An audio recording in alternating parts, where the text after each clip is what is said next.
Hey, it's Andrew here, and I'm bringing you another Keyforge deck reveal/review. This one is going to be a new Age of Ascension deck that I'm going to open straight out of the box and walk through with you.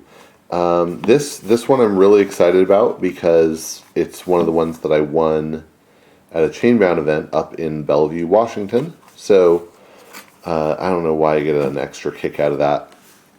By the way, I've had kind of a funny experience. In my local meta, I've gotten a reputation for having some luck in opening decks, and I have opened quite a number of decks at this point, but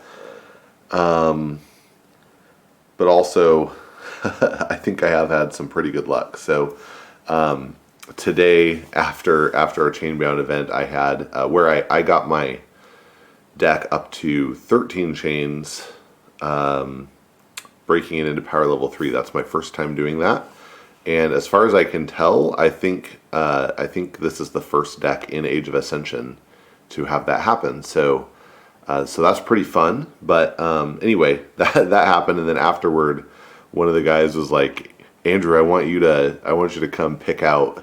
I want you to think about buying 2 decks, and then I'll swoop in and grab them off the rack, and I'll buy them and then open them." And he got some nice stuff. So anyway, I guess that's my superpower, although I don't feel like it always holds out in sealed events, or it could be that I just don't play things to their full potential.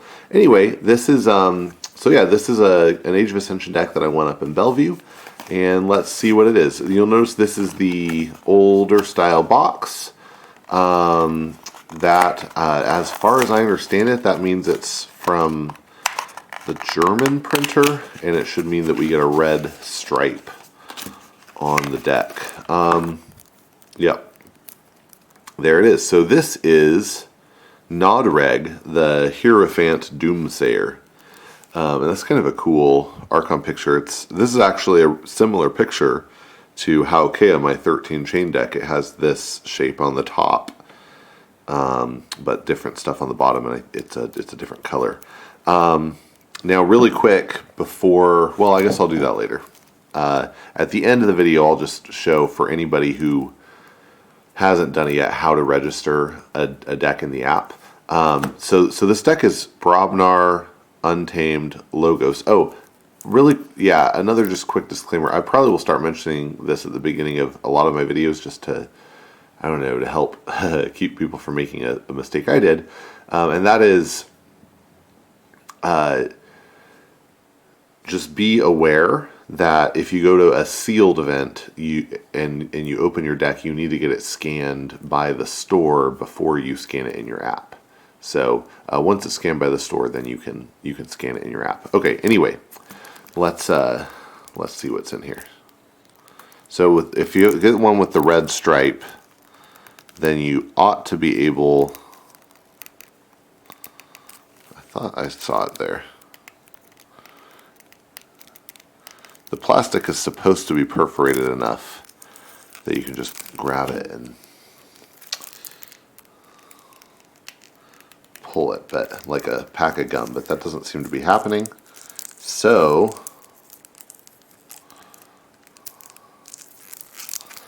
I am having to use my fingernails, and I don't have very long fingernails. Okay, there we go. So Nodreg, the Hierophant Doomsayer. All right. Oh, cool. Drummer Knot. I think this is my first time getting a Drummer Knot. It's a 6-power giant that when it is played or fights or reaps, what it says is return a friendly giant creature to your hand. They've errated it, so it now says you may, or no, it does not say you may. It says return another friendly giant creature to your hand. So it's not a may, but it does say, since the errata, what it should say is an other friendly giant creature, which means it does not bounce itself. It'll bounce something else on play, fight, or reap, which is pretty cool. First Blood is an action with Alpha. Has a bonus amber, and it says deal 2 damage for each friendly Brobnar creature. And you can divide this damage among any number of creatures. That's pretty cool. It's a really good way to deal with elusives in Brobnar, assuming you have stuff on the board. Foozle is a 5-power giant with the Reap ability. If an enemy creature has been destroyed this turn, gain 1 amber. I've heard people point out this is like a conditional Do Fairy, but it's still, in Brobnar it's good amber gain, so I think it's fine. Groggins is an 8-power giant with the text, when Groggins is used to fight, it can only attack flank creatures. This is a strict downgrade from Troll, but it's still a good 8-power creature, and depending on what other stuff we get, we might be really glad we got it. Oh, cool. Into the Fray is an action that says play for the remainder of the turn, a friendly Brobnar creature gains. Fight, ready this creature. Yeah, Groggins and Germinaut are both solid targets for this. And then you can follow up with the Foozle. Oh, Lollop is an even better target for that. Lollop is, and I think this is my first Lollop. Awesome. Lollop is an 11-power giant and also a location. And Lollop deals no damage when attacked. He does deal damage when he attacks. So this is a card you want to use aggressively. Also, it's just a really big card, and that turns out to be good with some other cards that we might see. Pound is an action with 1 bonus amber that says deal 2 damage to a creature with 1 splash. This is amazing so far. We don't have any duplicates. We'll see if that holds out. This is also a good way to deal with those elusives and whatnot. Blood of Titans is an upgrade with a bonus amber. This creature gains +5 power. That means your Lollop becomes 16, your Groggins becomes 13, your Drummerknot becomes 11, your Foozle becomes 10. Wow, crazy. Or, there's other stuff too that could benefit from this. Grunt Buggy is fantastic with all these big creatures. It's an artifact with an amber bonus, and it makes your opponent's keys cost +1 for each friendly creature with power 5 or higher, and it makes your keys cost 1 more for each enemy creature with power 5 or higher. So it turns, board control into a form of amber control, which is a really cool effect. Little Rapskull. This is an interesting one. 2-power goblin with elusive, and creatures must fight when used if able. So if this is on the board and it's a possibility to fight, then you can either choose to fight with a creature or to not use it. You can't reap or something like that if fighting is an option. Now, once you've wiped the board, then you can reap. So that is an interesting effect. And we have the Flex, which is an action that lets you choose a ready, friendly Brobnar creature, and you exhaust it, and you gain amber equal to half its power, rounding down the gain. So on a normal Lollop, this is worth 5 amber if you have a ready Lollop. If you have a Lollop with Blood of Titans, this is 16, or this is 8 amber, because it would be 16 power. That's pretty cool. War Chest is an artifact, it's an item, and it can exhaust to gain an amber for each enemy creature that was destroyed in a fight this turn. Really interesting. I've seen people use this just wrong. They misunderstand it. They think it's like Loot the Bodies, where you play Loot the Bodies and then you go do the fighting. War Chest, you need to actually wait till the end of your turn to use it. You do the fighting, and then when you use it, you gain amber for each enemy creature that was destroyed in a fight. Now, if you're playing in a casual game, or even really at like in a chainbound event, someone did this quote unquote incorrectly. Oh no, it was a sealed event the other day. Someone did this quote unquote incorrectly, and I said, I wouldn't care, but I know you're the kind of person who wants to know how things actually work. So I wanted you to know you probably want to wait until later to do that. And he said, oh, thank you for telling me that. So anyway, yeah, you do want to do it after the fights. Okay, now let's get into logos. And first off, we have Archimedes. That's fun. Archimedes is a powerful card, and nice if we have it, next to our, let's say next to a Brobnar creature that is going to fight and die maybe. Archimedes is 2 power with elusive, and its neighbors get the ability destroyed, archive this creature. That's pretty cool. Igor is a 2 power cyborg, and when you play it, you look at the top 3 cards of your deck, you add 1 to your hand, and you discard the others. This is great for cycling and filtering for the cards that you really need for a situation. I love Igor. In fact, there was a conversation I was in where someone was complaining about how powerful they perceive Time Traveler as being, and I said, I think I would rather have 2 Igors in a deck than a Time Traveler and a Help from Future Self. Maybe I'd rather have Time Traveler and Help from Future Self because of the bonus amber. That might push them a little over the edge, but I still think 2 Igors might be more powerful. It's a strong combo, or it's just a strong card. It doesn't need to be a combo. Hexbion is a 2 power AI that when it's destroyed, you archive it and the top card of your deck, which is nice.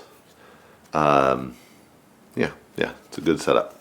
And these are both, the Hexbion, not the Hexbion, the Igor is really nice to get next to Archimedes, because then you can kill it some way and get it in your archive so you can play it again later. Lab Work is an action with a bonus amber that says archive a card. Simple. Poke is an action with a bonus amber, and when you play it, you deal 1 damage to an enemy creature, and if this damage destroys that creature, you draw a card. Don't see this work to draw a card a lot, but possibly can. Oh, and this is our first double. We have 2 pokes. And you play 2 pokes, there's a good chance you can draw a card for one of them. If your opponent plays a turn 1 Dusk Witch and you have this in your hand, you're real happy. So just context depends. All right, and then we have another nice way to do some board control, standardized testing. This is a little bit counter synergistic with our Brobnar, just because we have so many big creatures. But I can still easily see us finding the right time to use it. Standardized testing is an action card that has you destroy each creature with the lowest power and each creature with the highest power.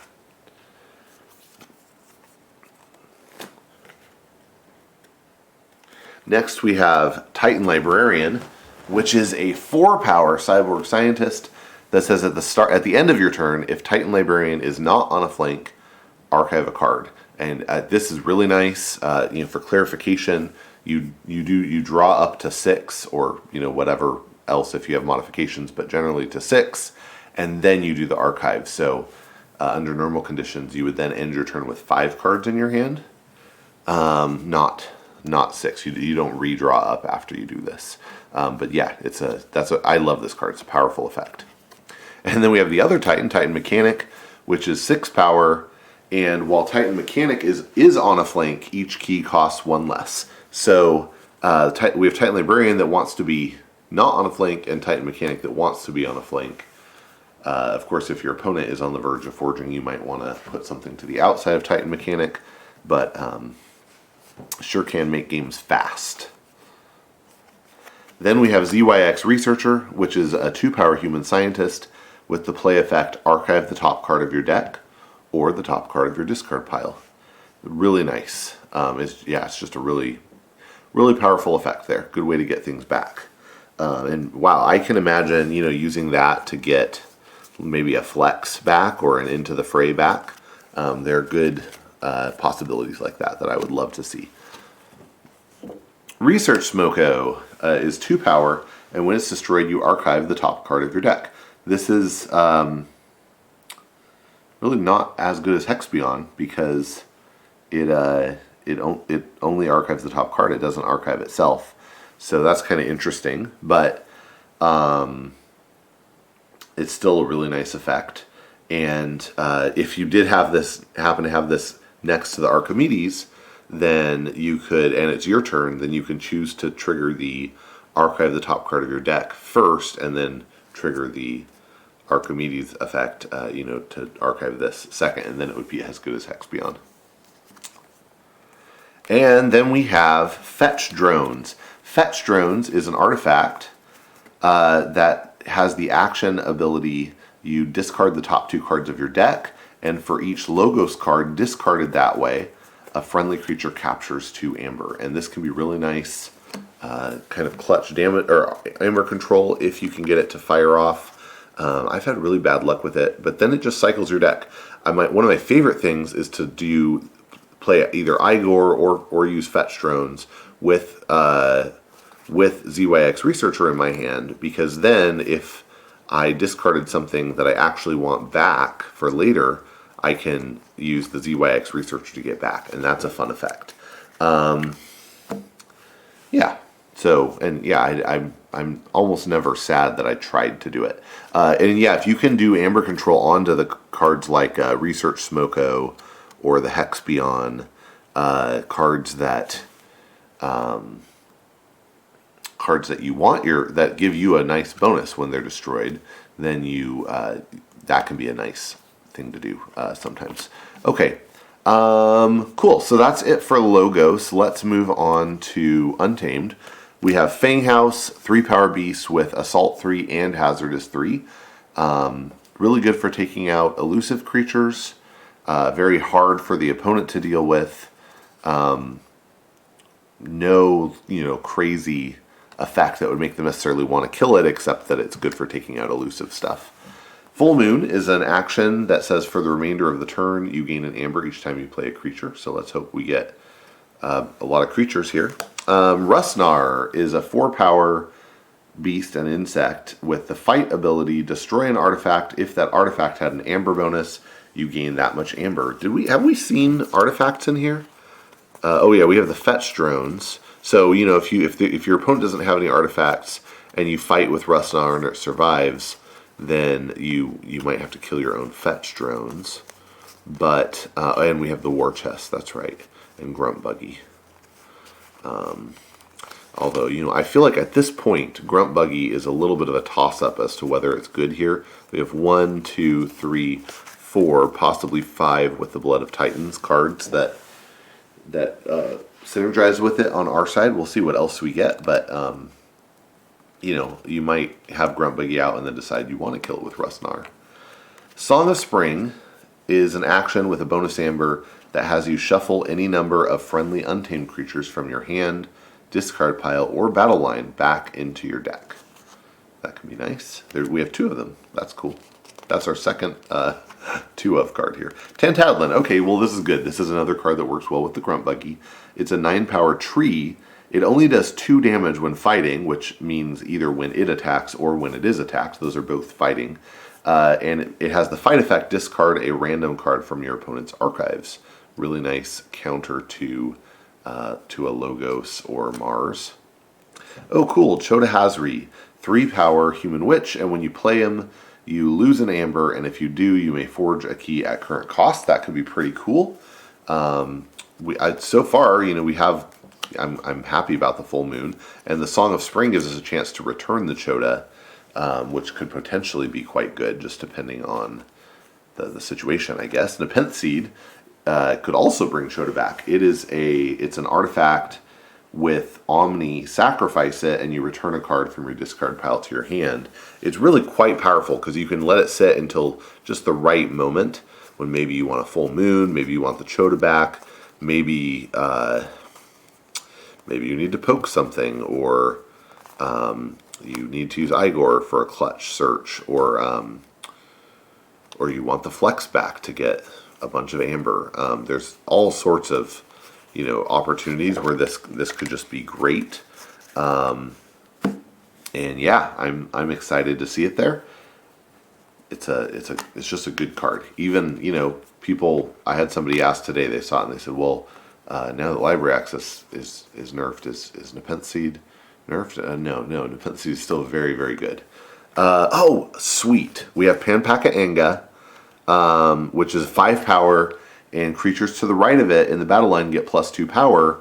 That means a lot. If we can keep this on the board, a lot more. A lot more of our creatures. I was forgetting Titan Mechanic is also good for Grunt Buggy. but a lot more of our creatures are suddenly good for Grunt Buggy. Chota is suddenly good for Grunt Buggy, so is Rustnar, Fanghouse, Titan Librarian, and I guess Foozle already was. So yeah, but a bunch more, and it itself is good for it too. So that suddenly makes Grunt Buggy a much better card. And we have two. This is my second deck where I've gotten a Grunt Buggy with 2 Panpaca Engas. That's pretty funny. But I'm not sad about it, not one bit. Gravid Cycle is an action with a bonus Amber and Omega. So this will end your turn, or it'll end your step 3. When you play it, you return a card from your discard pile to your hand. So, you know, we could get back the Nepenthe Seed if we just really want that, or something, you know, to set up a next turn, like again, you know, a Flex or an Into the Fray, a Blood of Titans. Lots and lots of options there. It's, yeah, really cool card. I'm not sad to see it. And then we have, finally, the Common Cold, which is an action with a bonus Amber.